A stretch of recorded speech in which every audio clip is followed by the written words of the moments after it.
Shadowhunters is based on the model instrument created by Cassandra Clare.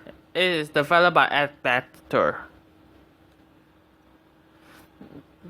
Yeah, back then no one ever talked about this show before, so I'm just gonna talk about it here.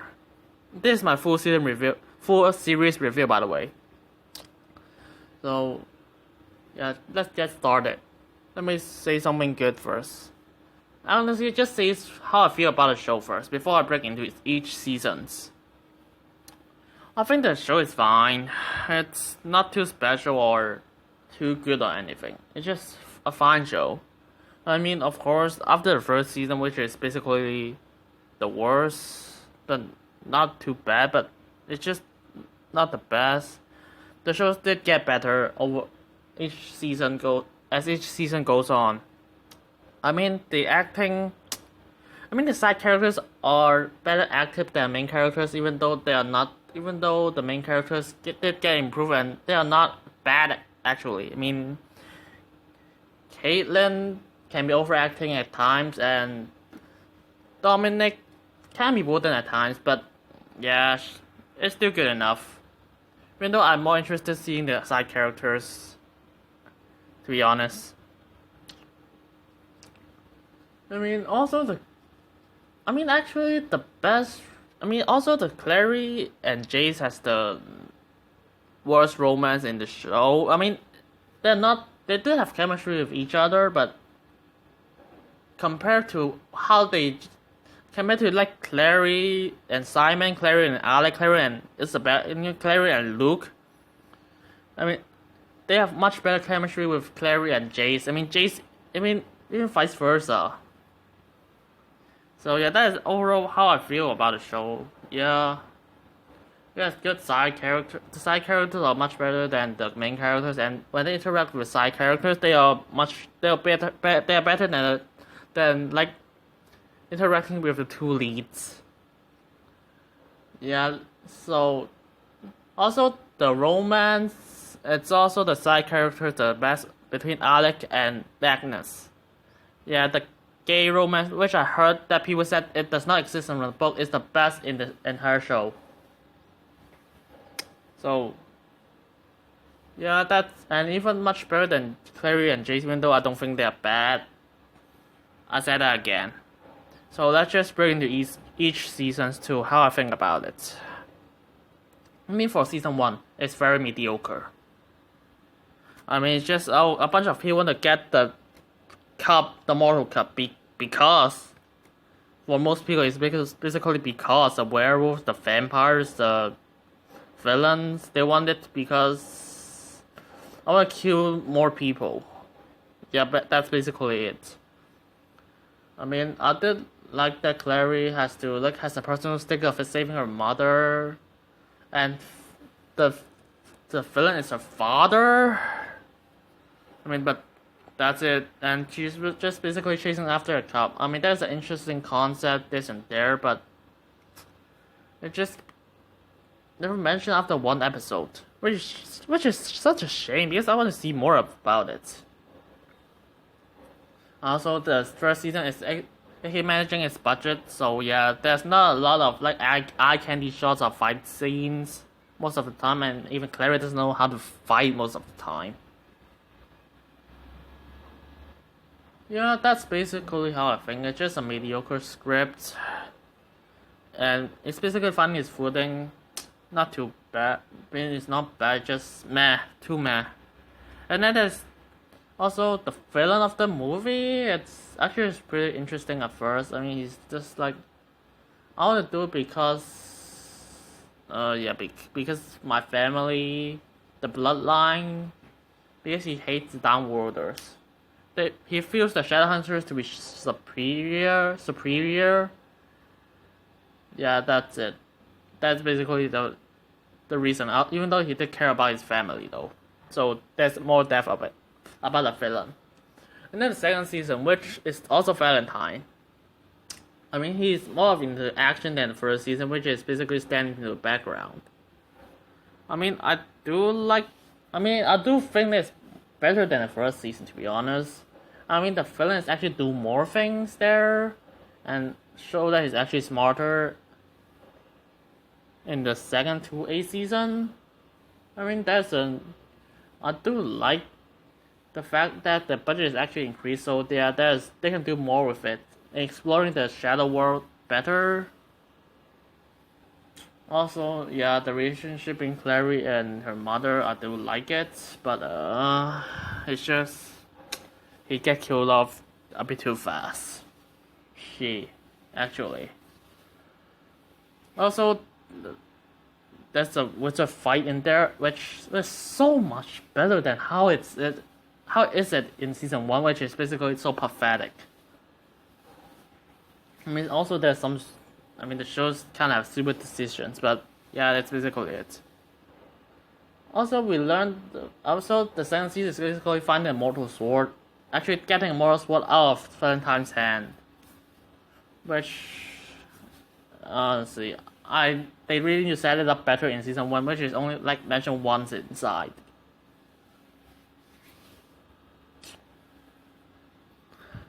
Oh, yeah, also, 2A also had introduced an asshole institute, which, okay, to be honest, the only time we actually see him as a 3D character is actually in the last scene in season 2A, so, better change that, I guess. Still, other thing is pretty good, pretty, like, fine, not good. So, for the next season, it's 2B, when Valentine is getting captured.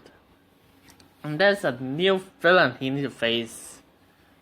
And basically the crew is actually finding out who is the mole and how the mole is just working behind them. I mean, I do like the fact that the villain is different this time, and he actually get access to anything. He's being disguised as another person. Another character has to face him. And that is actually pretty interesting, especially when there's a person who sticks inside. That is actually more interesting than Valentine. I mean, the character, like, it's called, like, Jonathan. It's more interesting than Valentine. Yeah, he's so charming and so intimidating. And Clary actually cares about him this time around. But there's an issue in the second episode in 2B that I was like, actually it's the funniest episode, but it's also at the same time, it kind of pissed me off. I mean, I have a love-hate relationship with that episode. It's so funny, but they kind of do something. I was like, are you serious? You just waste a great opportunity. And I don't know why it exists in the first place, to be honest. Even though I don't want it exists for being very funny. But also there's Dot. Okay, yeah, forgot to mention Dot. There's something about Dot that her status is unknown, which it's better to like get mentioned. Like, does she survive or not? Yeah. Also, the emotions are better, and we got to see a silly queen this time. Which, okay, it's pretty fun, I guess. Actually, it's pretty fun to see her world, which I want to explore a bit more. Also, love triangle between Simon, Clary, and Jace. I mean, actually, even though I do want Clary and like Simon to be gathered instead of Clary and Jace, they did not have as much chemistry as Clary and Simon, to be honest. Also, I do like the character arc that Simon actually go through. I mean, actually, also Mia. It's introduced in season 2. Yeah, I actually love her when she appears. I mean, the actress did a really good job to play her, and she and like Simon has great chemistry with each other. To be honest, yeah, I just love her when I see her on screen.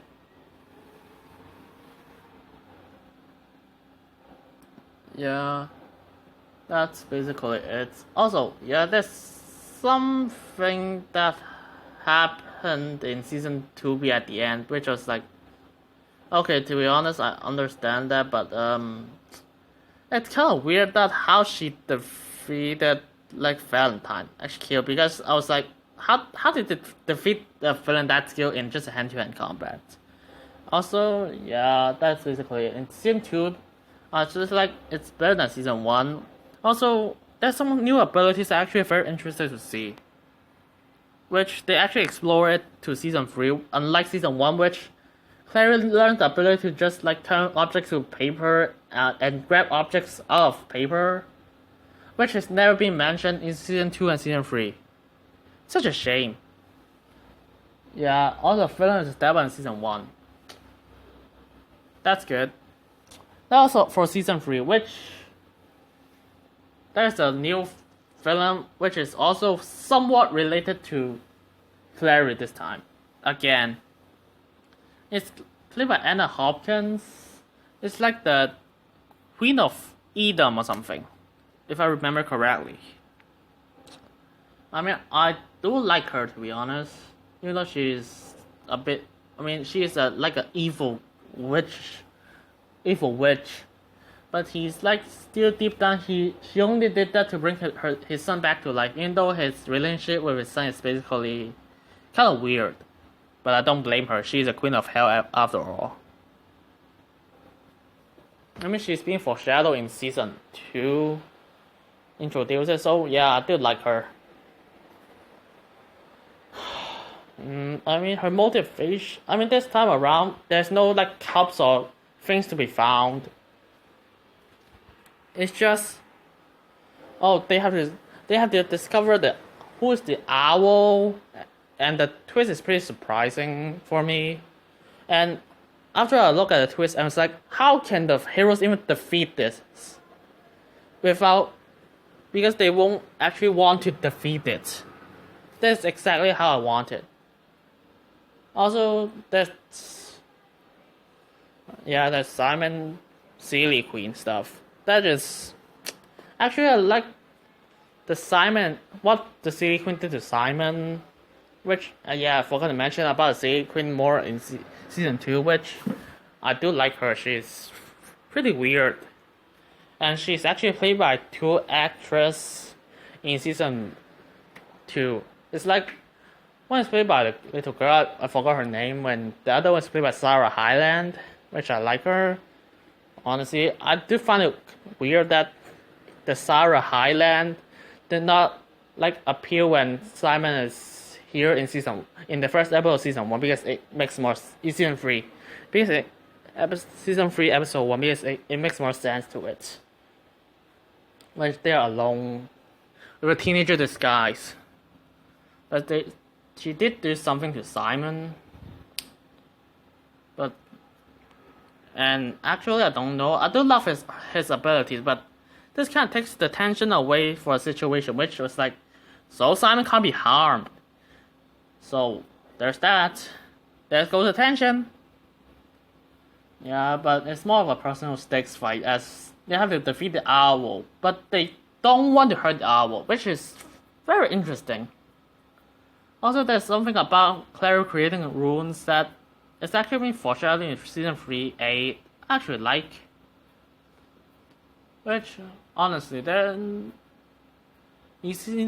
so yeah, I do think season 3A is actually more interesting than season 2A, and maybe 2B either. So that's how I feel about it. And then the ending of it is pretty surprising.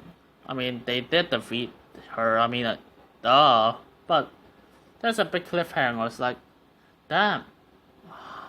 I was like, I do care about how it affects her afterwards. And then season 3B. Okay, for 3B, I kind of have mixed feelings about it, to be honest. I mean, I do like the relationship between Clary and Jonathan, which is very interesting. And how they deal with when they thought Clary, quote unquote, died. It's very interesting, even though I do want some reaction with Isabel and Clary, because Isabel is kind of like a sister to her, which she is actually the most fine of them all. Something that I wish they can do it better. Yeah, that's basically the issue at first at that episode. In the episode that got more interesting, I mean, there's Jonathan is back, and Claire has to face him again, and this time around you can't kill him because it will kill Clary too. So yeah, they have to think of ways to just defeat him, which is really interesting. Also, the fact that I did know more about the Clave, which how they do and why they still suck as much as Valentine's plan. I mean, yeah, that's. I mean, I did learn more about the Clave in season like 3B. So, also 3A, 3A, 3B, that's a plus. And how they deal with, like, it doesn't show like too different, to be honest, but they're not too different with each other. And just like just know the fact that yeah, even though the Clave is like quote unquote doing the right thing, they still like are evil on the inside. Sorta. So yeah, that's basically how I feel about it. And also there's something about the final 2 episodes which I did not know what happens, but I just think about it. It's like, oh, I want to plan. This is how I plan about, but ABC just canceled it after 3 seasons. So they just asked ABC to add 2 more episodes and just deal with all the cliffhangers they set up in the what they deal with in season 3, which it shows it's very rushed, to be honest. Like the episode 3 in season 8, episode 3 of Game of Thrones, that rush. That's just one episode where it's like, oh, multiple cliffhangers are being restored.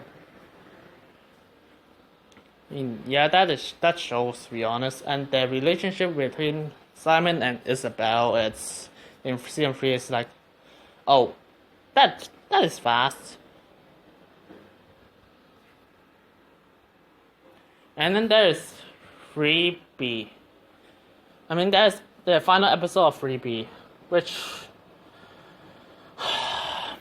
I don't know what to say, because how Clary defeated the main villain is so pathetic. I was like, the villain is like so intimidating. So and then he have a new power, and Clary just like, I just walk inside, talk to him a while, and he just dies after doing one thing. Which honestly, I do like the emotions between them and what the Clary choices of how to deal with him, but it doesn't change the fact that you just walk away and just kill him. That's it. Even the Night King kill in Game of Thrones has more tension to it. Yeah, so that's how I feel about it. Even though also how the series ends. I mean, there's a bittersweet ending, which bittersweet open ending at the end, which I kind of actually like it, but what happens before, which the sacrifice Clary does, is like, that is so dark. But the series did not tell you that, but you really think about it, is realize that is so dark. It's either one of the darkest way the main character wins. The main character sacrifice that much to defeat a villain. It's so dark, to be honest. Yeah, that's how I feel about overall season. Yeah, that's not organized well, I know. I do it in one take. So just the first season. I mean, each season did get better, and the ending, it's how the series ends is just so weird, just like so dark and good at the same time. I don't know how it feels. I mean, the show has pacing issues, and there's some fillers inside. Some of them is not, because it shows. And some of them are just flat up bad, rush. I mean, actually the show's issue is the pacing, which sometimes like it's so bored. Just get over it. I mean, yeah, that's it. Also, some characters like, oh, there's a twist about this character. It was like, who are you? I don't remember you, to be honest. Yeah, some actings can be iffy at times. For some side characters. But that's it. Yeah. So, also the main character can be annoying, and she can be portrayed as a drama queen. Which I don't know, is that the direction of the acting by Katerine McNamara? So someone actually drive her away. Also, there's one character that I do like is Luke, played by the Old Spice guy. Yeah. Which, honestly, she did give more. Actually, she made the role on its own, which is so. I really like him when I see him on screen. So there's that. But even though his ending, it's like his house he ends is really rushed, to be honest. Also, I do like him making a choice of choosing family over being a leader. Great character right there. So, also the action scenes in the entire season are just like, it can be better. There's so much cutting. I mean, in season 1, the cutting is just, wow, so obvious. I mean, each season the actors willing to do more stunts. I can see that. Because there's like, oh, cut in season 1. I mean, there is still a lot of cutting in season 3, but it's tolerable. It's still fun. Also, the CGI is much better, especially in that episode, the second last episode in season 3, which shows how much the money went. I mean, yeah, that's how I feel about it. The action scenes can be better. I mean, I do need to learn about the characters. Also, sometimes the show really like to make character like shirtless for reasons. I don't know why. Also, there is some characters just turning 180 degrees for just why. I don't know why. And I do like to see Alec, Isabel, Magnus on screen. Even Simon, he's pretty funny. But yeah, that's it. Also, I do like Simon's how he struggles to become a vampire in season 1, which I forgot to mention. Yeah, that's how I feel about it. Sorry if you're just like, I don't know what you're talking about. So I'll just give this show like a 6 out of 10. And it did improve from season 1, but it's just like not too good. It's like decent at best.